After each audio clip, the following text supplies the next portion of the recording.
Hello, welcome to Celebrate Southern Africa. My name is Dawn Denton, and today I have a guest who's going to be talking about something that I know everybody at some point has struggled with. Natalie King is a confidence coach. What a fantastic title, Natalie. Welcome. It's really lovely to have you. Oh, hi, Lord Dawn. I'm really pleased to be here. Thank you so much for inviting me. And just so anybody who's watching and listening, I'm coming to you from my little office in Suffolk. It's a beautiful sunny day with a lot of frost on the ground because, yes, it's cold. It's the best days. I really love taking the dog for a walk on days like this because it's outside, the air is cold and crisp. But the best part is coming home to a hot chocolate and a hot water bottle. Definitely. My dogs do not like going out in this weather, but they're older. Yeah, well, my dog has a little. Well, I could spend hours talking about my dog, but she's got a little jumper that she wears, which is very cute. It's a little fleece. But anyway, enough about our dogs. I often wonder when people go into business or they write books or they start a brand around a topic, that it's generally something that they've had a journey with. And I'm curious to know what your journey is with confidence. Well, how long have you got? We got the rest of the day. It's been a journey, and I am nowhere near the end of that journey. Confidence is something that, whether it's a good thing or a bad thing, I like to look at it as a positive way of it. But confidence is very much like a muscle. If you don't use it, you do lose it. So it's you can go down to the gym, you can get lovely and fit, and then you just stop going, and then you'll lose that muscle. And it's the same with confidence. So it's is a continuous journey. But for me, confidence is has been a love-hate relationship because I really believed that I would never ever have confidence. It was for those people, others, them, anybody else but me. And I believed that for many years. And I didn't really know what confidence was. You hear the word confidence. Oh, that person's so confident. Oh, what a confident speaker. What a confident business owner. Oh, I wish I could be like so and so because they are so confident. So I never really understood what does confidence mean? What is it? And of course, I'm never going to have it. And that was where I just sat there for Well, years. you also described yourself as an introvert. So that's probably where people tend to say, well, if you're an extrovert, you must be confident. And when you're an introvert, you must be not confident, which is not the case at all. No, no, just extroverts tend to be more better at hiding that they're not confident because they come off as loud and domineering, not in a bad way, but they are the life of the party. Even if they don't feel confident, they can put on this facade. And so they can hide it better than an introvert can. Whereas quite often, introverts, we like to just stand on the sidelines, watch, we people watchers, we sit and observe and see what's going on. And quite often that can be misunderstood as not having confidence because we don't necessarily like to be social or the life of the party. So we'll stand around and just watch and observe and maybe have conversations with one or two people. And hence, this is why the misconception and the misunderstanding of introverts, extroverts, and confidence. Yeah, But I've got friends who are introverts, and actually they are confident in certain spaces where I'm not confident. Like they would write an email to somebody and be really firm about what it is, and yet I would go, oh, I'd feel uncomfortable doing that. So it's a really interesting concept when you look at it from a perspective of different personalities and personality types. So, but what does confidence look like then? so you actually hit the nail on the head there. Is with talking about your friends, is confidence is unique to everybody. So you can have somebody who is a really confident speaker, but put them behind a wheel of a car and they're like, I'm not doing this. I can't do this. I won't drive on the motorway. And I've come across really confident people who will not go on the motorway. They just won't drive. They won't drive after 5 o'clock. They won't drive on this road. They won't. And it's like, but yet you are such a confident speaker. So remember, I was talking earlier about muscle. Again, it's what you do, what you practice. Because one of the things that confidence is it's actually a skill. It's a learned skill that you learn. It's takes time, it takes practice, and quite often you hear this, fake it till you make it, or fake it until you get comfortable with it. So speaking in public is something that scares most people in the world. It's like one of the top 3 fears in the world. But you can learn to be comfortable speaking. You can learn to become confident speaker. But it's through practice. You're not just going to stand up on a stage in front of 500 people and that's it. You've built up to that. And this is quite often what people don't necessarily know or understand about confidence is it's a process. It's learning it. So I love driving. I'm a very confident driver because I've been driving since I was very young. But we also learned to drive in Africa. We do. I was driving when I could barely reach the pedals, but I wanted to learn to drive. Therefore, I'm a confident driver because I've been doing it for so many years. Public speaking, I've been confident, I've been unconfident, and I'm now getting confident again because I've not done face-to-face public speaking in, 4 years now, 3.5 years. So it's I've had to relearn that muscle. So it's what do you want to say yes to or do confidently, and then focus on doing that and building that confidence muscle and getting there. So as you mentioned earlier, your friends are comfortable sending these emails because she's most probably built that muscle, whereas you and I haven't built that muscle. So confidence is very unique, and it's not one size fits all, because it's just what are you practicing and learning, and then what are you all right failing at. And that's not a bad thing, it's actually a good thing. So if I think about when I first learned to drive a car, I stalled the thing, and I could have then, well, that's it, I can't drive. Well, Yeah. no, I've learned how to, the clutch and the accelerator and get all that sorted out. And sometimes I must admit, even now, occasionally I've stalled the car because I'm actually not concentrating, or I'm just, I don't know why. It doesn't mean I can't drive. It just Yeah. means, concentrate Yeah. what you're doing.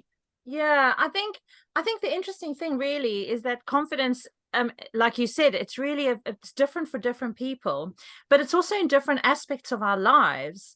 And there's certain things that I would feel confident doing, and maybe because I'm skilled at it, like you've said, and maybe there are things in my life that if I really wanted to learn how to do that, I could become confident with it. So do you think there's any personality link to confidence, or does confidence purely something we can all learn? I really believe that confidence is something that everybody can have. We've just got to learn it. We've just got to be uncomfortable for a while learning it. Have those failures, because those are great lessons to learn, and just persevere, because I really do believe that everybody can be confident. Oh, well, that's a really lovely thing to think about, because especially people who are struggling with their confidence and know they are, because we all know that we're not confident in certain environments, don't we? So it's really nice to know that there is light at the end of the tunnel, and that it is something that you can overcome if you get some support in how to do it. Now, what are the skills that you think help people when they are struggling? What are the kinds of activities people can do that will help them gain more confidence in certain aspects of their lives? There's quite a few things that you can do, but one of the things that I think is one of my favorite tools is do something scary every day. And I'm not talking about bungee jumping and heart Yeah, that's never stopping. going to happen, and I will never be confident doing that. No, I think they're just nuts, but that's just a personal opinion. But do something that just gets you a little bit uncomfortable. So it might be sending that email. that you're uncomfortable sending. It might be reaching out to a potential client. It might be invoicing. Business owners, they hate sending invoices. I know, that's crazy, isn't it? Because you do it for the money. Exactly. And so it could be something like that. So do something that scares you, just not necessarily scares the pants off you, but just makes you feel uncomfortable. You know, your heart rate might be increasing, your palms might sweat a little bit. Maybe somebody invites you and says, you know what, I love what you do. Would you come talk to me? Will you be a guest on my podcast? Most people, the first thing is like, hell no. Why not? You can ask them not to be on video. You can, there's a lot of podcasts don't necessarily on video. So it's just find what scares you and do that on a daily basis, every second day or weekly. And that will slowly start to get you comfortable being uncomfortable, which then from that, what you do is you start to really celebrate your achievements and you start to celebrate what you have achieved. Yes, I've sent that invoice, you know, and actually do a dance, do a happy dance, you know, take that moment to say, well done, I've done this. So you start to really acknowledge to yourself what you are doing, because otherwise in a month's time you think, oh, I haven't done anything, I haven't achieved anything, and then your brain will go, but hang on a minute, remember you did this, remember you did that, and that will slowly start to shift the way that you are thinking about yourself or thinking about confidence, and you will start to realize, guess what, I can do it. Amazing, amazing. It's that simple, really, but it's about putting yourself in those positions where you do feel uncomfortable. So journaling is something that you also love to promote for people to think about things and identify areas, I suppose, in their lives where they need a bit more support. And maybe also, I don't want to use the word solve problems because we don't really solve them, but just deal with them or put them aside maybe, or maybe remove ourselves from them. What is the power of journaling and why do you think it's so important? Well, journaling gets you to stop for a minute, gets you to actually just be in that moment. And it's a great way that we can think about things. We can let our brains go a dime a dozen and just off. And then you'll start to think about the shopping and you'll start thinking about, oh, I've got to take the dog for a walk, or have I hung up the washing? Oh, I haven't. And you're off. Whereas with actual journaling, what you're doing is you are there, you've got a pen in your hand, you can type it, you can do it in any, some people like to speak journaling, they'll actually record themselves, that's fine. I am pen and paper. I love the good old pen and paper. So when I'm talking about journaling and pen and paper, it is, you can type it or talk it, that's fine. But what you're doing when you focus on journaling, you normally answering a specific question or answering something that gets you to focus on it. And if it's a sort of like a journaling question, you can ramble on for a good few pages. And that's okay, because what you're doing is you're getting everything out your head and onto this piece of paper, which you can then look back on or listen back to and think, oh, hang on a minute. This is what I need to work on, or that's a good idea, or where did that come from? I need to dig deeper into that. And then that can then create another journaling question for something that has got you asking questions about yourself. So it's a great way to focus, and 10 minutes a day, 15 minutes a day, 20 minutes a day. It's not about sitting for hours and hours. You're not writing a novel. You are just journaling. And even, I do know some people who will go for a walk, they'll take their phone and they'll just talk into their phone. And then when they get home, they'll listen to what they've said and then jot down anything that they want to keep. Sit down for 5 minutes, 10 minutes, have a cup of coffee.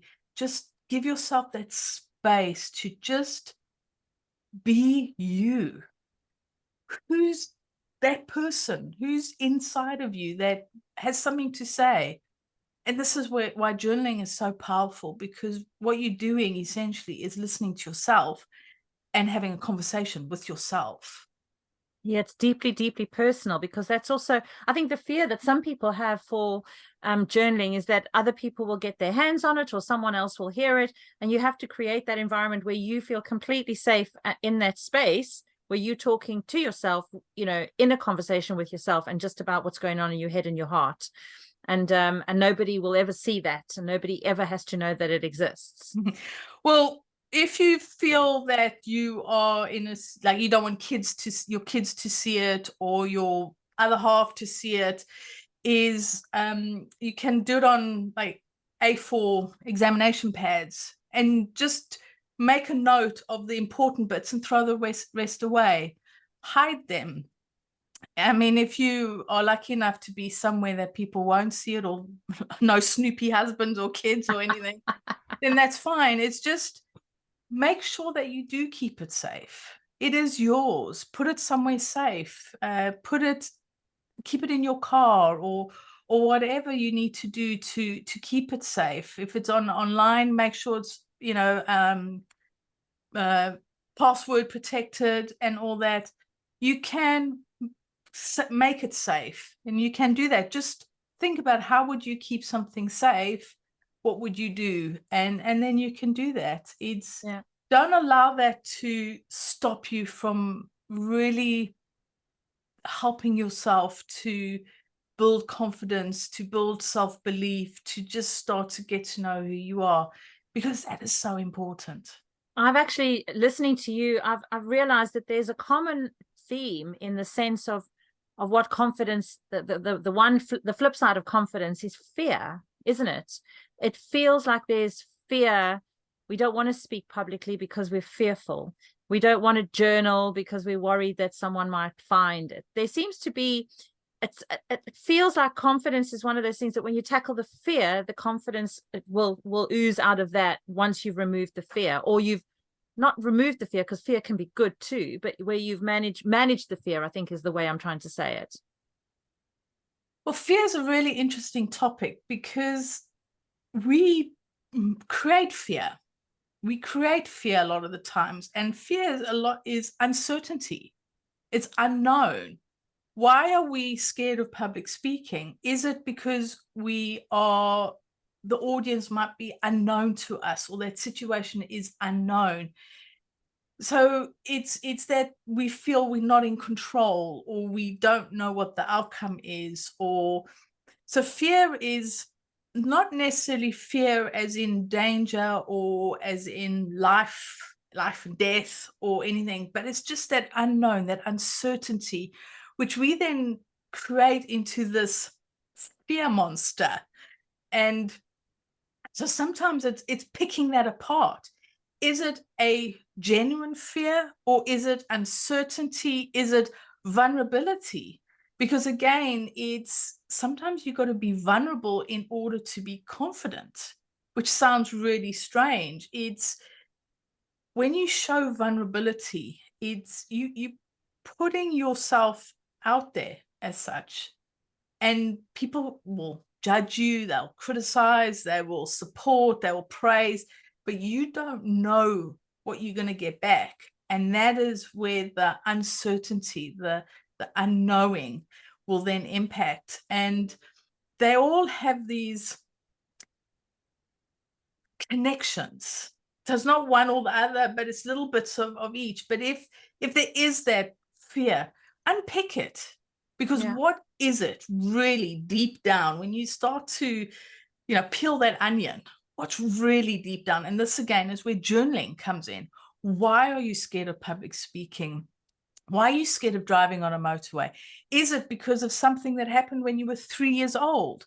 Or that you perceived, because doesn't fear also come from perceived situations? You almost you create them because you think they're going to happen.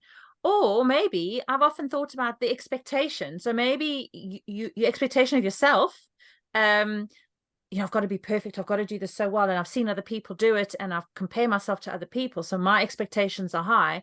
But also maybe the expectations that you perceive the audience has of you. I'm not good enough for this audience, or it's all this, goodness me, the brain. We have so much stuff going on. Hence And I think that journaling. I was just going to say the best way to deal with that, I think sometimes, is the slowing down and the putting everything down on paper. Sometimes just makes it feel a bit more manageable, and you can reduce overwhelm as well, don't you, through journaling? It's just having a clearer picture of what something is and where it's coming from, or why are you judging yourself. And like with the public speaking is, yeah, but he's really good, so therefore I've got to be as good or better. Why? You're not that person. But You also, are what is you. good? You've decided they're good, but they just have a different skill, maybe, and we've just gone, they're so good, but you're good at something else. But it's also is when you're comparing yourself to others, you are wanting or putting yourself into being like who they are. Yeah. But you can't be like them because you've had a different upbringing, you come from different everything. You can't be like somebody else. You can learn from other people, and you can, use people as a tool, not a tool, but like a yardstick to help improve yourself. Yeah. But chances are, when you saying, oh, that person's really brilliant, oh, they're so confident, ask them, they must be quaking in their boots. I know. Often when somebody I've seen, like maybe even just standing up and speaking at a meeting or at a business event or something, and I go, "Oh, you were so good," and they go, "Really?" Like, I was so nervous, I could feel myself shaking, I could hear my voice quivering. I was like, "Well, we couldn't hear it." So, it's about that expectation of ourselves. I think sometimes we put very high expectations on ourselves, and then comparing ourselves to others, which is just a useless thing to do. I mean, but it's almost instinctive, isn't it? It's like we just naturally do it. We have to undo this nonsense in our heads. Yeah, we pick up, we carry these trunks of baggage around with us that we think is absolute be all and end all, and most of it is just, excuse my language, a lot of crap. Ditch it. Take to the charity shop. Cut through the crap. That's what they say. So, Natalie, you decided then with this concept of journaling, to create a book. Which tell us about this book that you've got. So it's this book. I've run out of the actual book, so this is my sample, but it is my confidence journal. It's very basic. It's very simple because you know what? Simple works. Simple is powerful. So what I've done is it's mostly line pages to write, but there are some questions in there, and you've got journaling questions, which are bigger questions to really sit and focus on. And then there's some daily questions that you can ask yourself, and you can pick and choose. You can decide, oh, I've got some time, let me do a journaling question, or let me do my daily questions.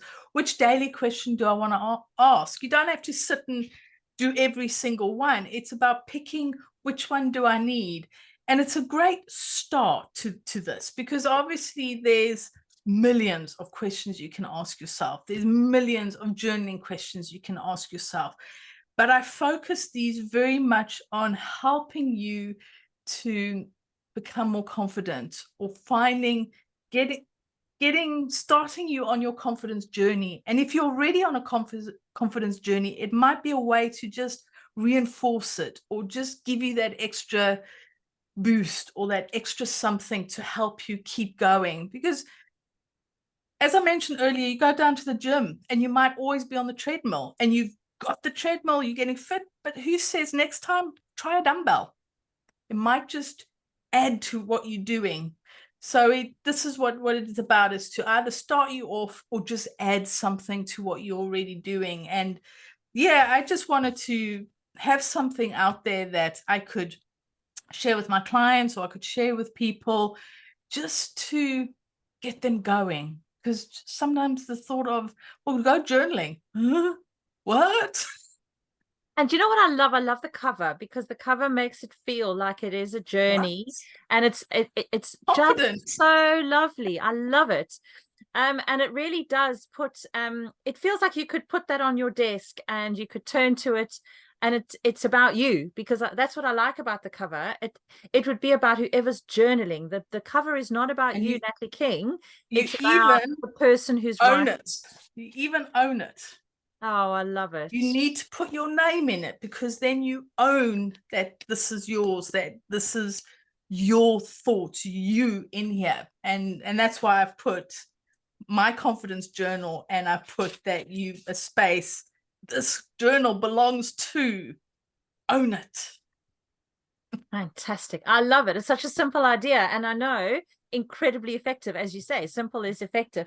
So tell us where people can find the book and where they can find out more about you, Natalie. So the book is really simple. It's on Amazon. Really simple. And I think you'll have all the links. And you can find me also at nataliekingcoaching.com. Very simple. On my website, I do have a link to Amazon for the book on my website. And also I am on LinkedIn under Natalie King. So it's all nice and simple to find. And yeah, you can find the book on either on Amazon or on my website. And before we go, there is another thing that I think we need to ask you about, is your podcast. Tell me about your podcast. Oh, my passion project. Well, it started off as a passion project. I do this with, I have a co-host, so we do this together, and it's called Into Your Life. Have more life in one's life, which is the tagline. And it's been going now 2 years. We will in February hit 100 episodes, so we are so excited. And it's my co-host, she does marketing. I've known her for years.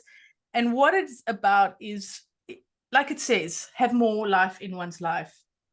And it's about journeys that people are on. So we bring guests either with specific knowledge that we're wanting, or just they have an inspiring story to share with us. For instance, we've got a guy from America who is walking the longest road, which starts in Cape Town and will finish somewhere in Russia in 2 years. I think it's 2.5 years we'll be doing this journey. So that's something that's inspiring.